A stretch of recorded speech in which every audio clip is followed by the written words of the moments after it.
Hello everyone and welcome to this new episode of Driven by Drivers. My name is Frank and today I will be folding myself in this ultimate cornering machine.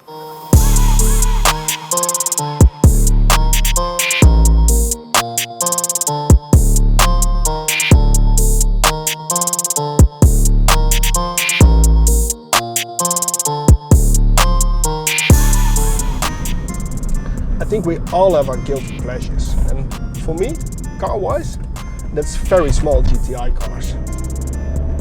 I have owned a couple of hot hatches myself and I absolutely love them. And there's one that I never drove before but always had my interest. And that's the Volkswagen Lupo GTI. So I'm very excited for today, and for now it's looking promising.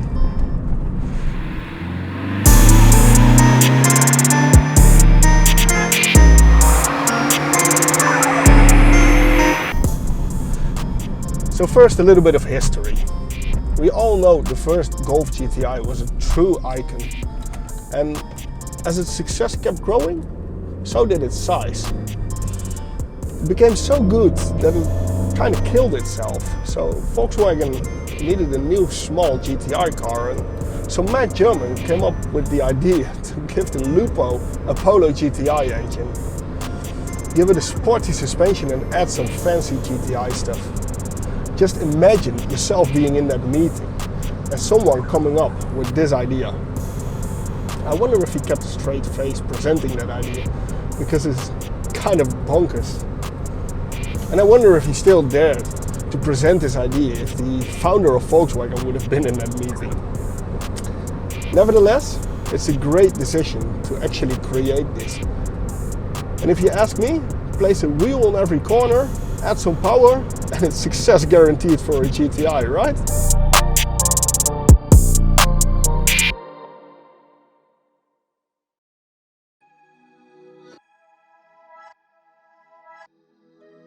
The non-GTI Lupos were cars that you probably bought for economical reasons, or because you're a lady and you just liked a small car.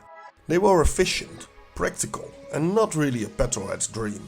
So I can kinda imagine that a petrolhead would skip the Lupo GTI in its choices. It was more expensive than, for example, the 106 GTI or the Saxo VTS, and it was not as aggressive looking as its French competitors, and let's be honest, a GTI should look sporty. And that's the part I like about the Lupo GTI. I mean, look at it. It looks so innocent. Nice round edges, not screaming, just a cute little car, right? Well, okay, we have some feather bumpers and some side skirts, and yes, that makes it sportier, but it's not aggressive. It kinda looks like a happy face. The Lupo GTI is kind of a sleeper as it is.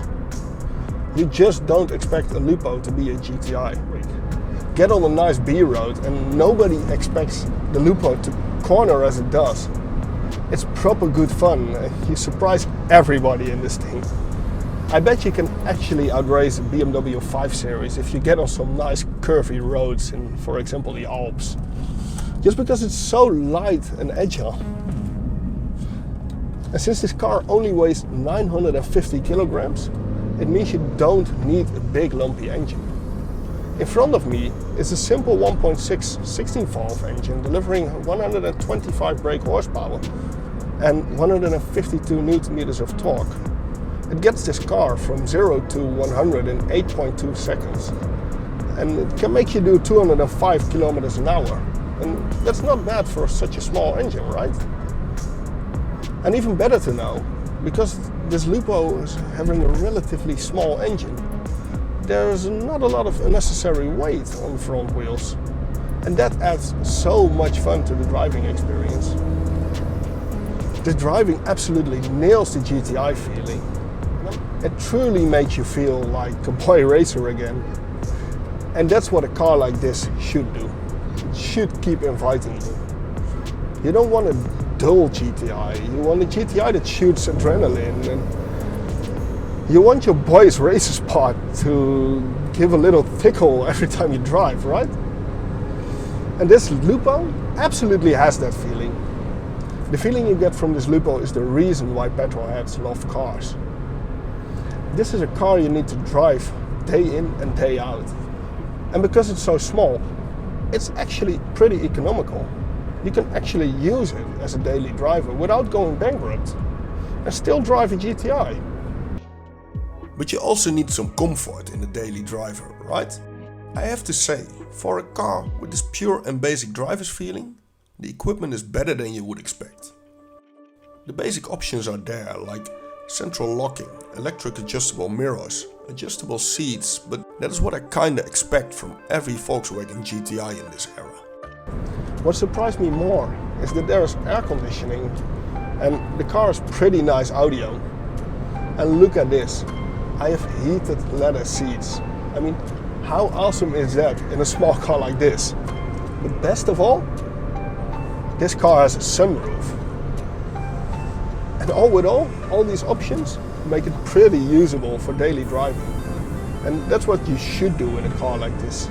Enjoy it as much as possible.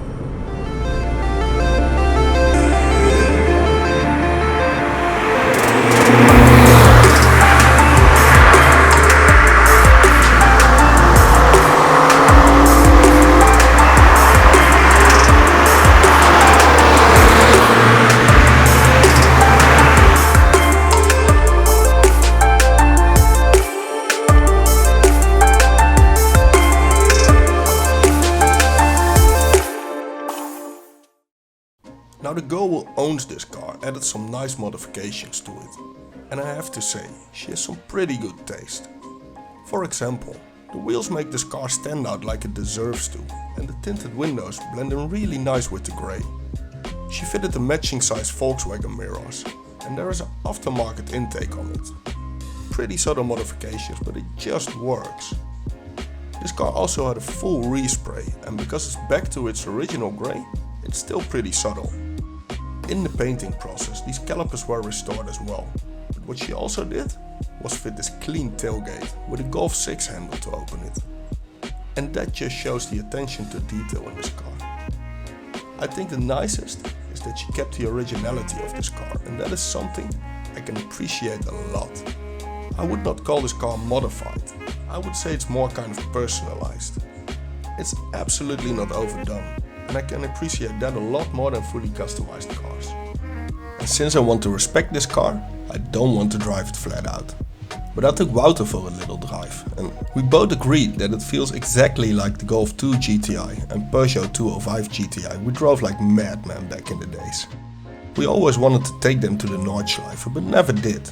So I asked the owner to take me for a lap of the Nordschleife in this thing. We quickly prepared the camera cars and asked her to drive this thing flat out on the ring.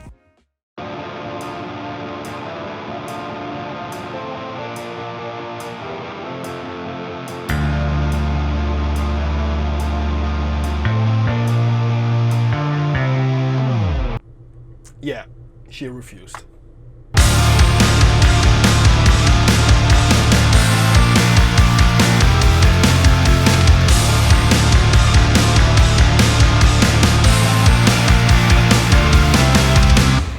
So, did this car live up to my expectations?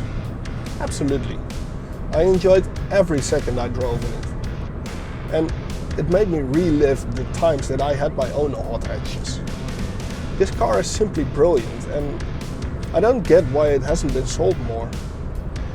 This is one of the most fun cars I have driven in a long time, and I hope hot hatches like this will be made for a long time on. Thanks for watching. If you like this video, please subscribe to our channel, leave a like on the video, and I hope to see you next time. Goodbye.